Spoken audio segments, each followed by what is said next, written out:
सुप्रभातम भैया और बहनों। आज हम कक्षा 7 के सामाजिक विज्ञान विषय का अध्ययन करेंगे। टॉपिक जो हमारा पर्यावरण का चल रहा था उसका भाग प्राकृतिक पर्यावरण लेंगे। अब पहले प्राकृतिक पर्यावरण होता क्या है ये फर्स्ट वाले पॉइंट से समझ लेते हैं, जिसमें भूमि, जल, वायु, पेड़ पौधे मिलकर प्राकृतिक पर्यावरण का निर्माण करते हैं। यानी प्राकृतिक पर्यावरण भूमि का, जल का, वायु का और पेड़ पौधों का सम्मिलित रूप प्राकृतिक पर्यावरण कहलाता है। यानी स्वयं प्रकृति इसका निर्माण करती है, इसलिए इसको प्राकृतिक पर्यावरण कहा जाता है।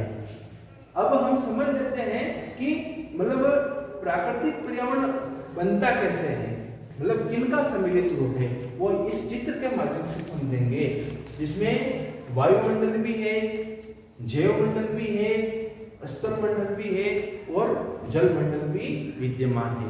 ये प्राकृतिक पर्यावरण का एक रूप है। यानी प्राकृतिक पर्यावरण इन चीजों से मिलकर बना है, जिसमें पहले लेते हैं वायुमंडल।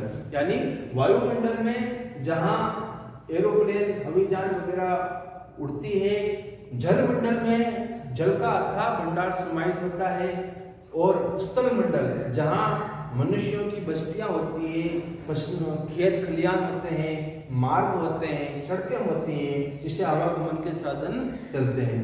और जैवमंडल जिसमें वायुमंडल भी सम्मिलित होता है, जलमंडल भी सम्मिलित होता है और स्थलमंडल भी सम्मिलित होता है। यानी इन वायुमंडल, जलमंडल और स्थलमंडल का सामाहिक रूप है जैवमंडल, जिसमें सारी सजीव प्रक्रिया चलती है। इस प्रकार ये एक चित्र है जो प्राकृतिक पर्यावरण को दर्शाता है। दूसरा पॉइंट लेते हैं कि अब स्थलमंडल को समझेंगे पहले कि स्थलमंडल होता क्या है। तो पृथ्वी की ठोस प्रॉपर्टी या कठोर ऊपरी परत को स्थलमंडल कहते हैं। यानी पृथ्वी के ऊपर जो ठोस प्रॉपर्टी जो परत जमी हुई है उसकी कठोर ऊपरी परत को स्थलमंडल कहा जाता है। तीसरा पॉइंट देखिए, चट्टानों एवं खनिजों से बना होता है एवं मिट्टी की पतली परत से भी ढका होता है। यानी स्थलमंडल चट्टानों और खनिजों से बना होता है। यानी कठोर खनिज और चट्टानों से मिलकर स्थलमंडल का निर्माण होता है एवं मिट्टी की पतली परत से भी ये ढका होता है। यानी मिट्टी की ऊपरी पतली परत से ढका होता है। यानी मिट्टी की ऊपरी परत से ढका होने के कारण हम उस पे खेत खलियान यानी फसलें बो सकते हैं।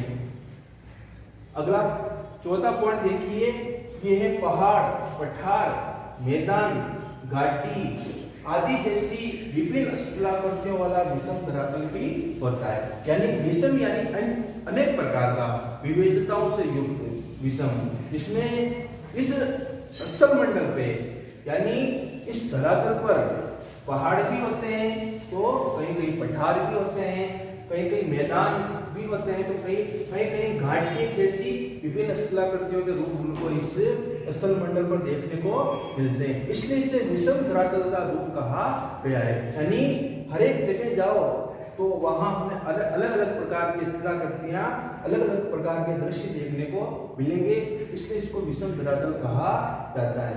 पांचवा पॉइंट देखिए, स्थलमंडल भूमि व घास स्थल भी प्रदान करता है। यानी स्थलमंडल मनुष्यों के लिए, मनुष्यों के बस्तियों के निर्माण के लिए, मनुष्यों को फसलें उगाने के लिए खेत खलियान प्रदान करता है और वो भूमि भी प्रदान करता है।